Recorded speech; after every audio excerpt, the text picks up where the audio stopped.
டெல்லி மதுபான கொள்கை வழக்கில் குற்றம் சாட்டப்பட்டிருந்த முன்னாள் முதலமைச்சர் அரவிந்த் கெஜ்ரிவால் மற்றும் முன்னாள் துணை முதலமைச்சர் மணீஷ் சிசோடியா ஆகியோரை அந்த வழக்கிலிருந்து முழுமையாக விடுவித்து நீதிமன்றம் அதிரடி உத்தரவை பிறப்பித்துள்ளது.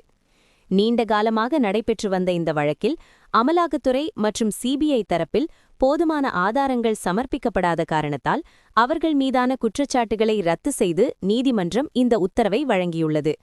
தேசிய அரசியலில் பெரும் பரபரப்பை ஏற்படுத்திய இந்த வழக்கிலிருந்து முக்கிய தலைவர்கள் விடுவிக்கப்பட்டிருப்பது ஆம் ஆத்மி கட்சிக்கு மிகப்பெரிய அரசியல் பலத்தை கொடுத்துள்ளது.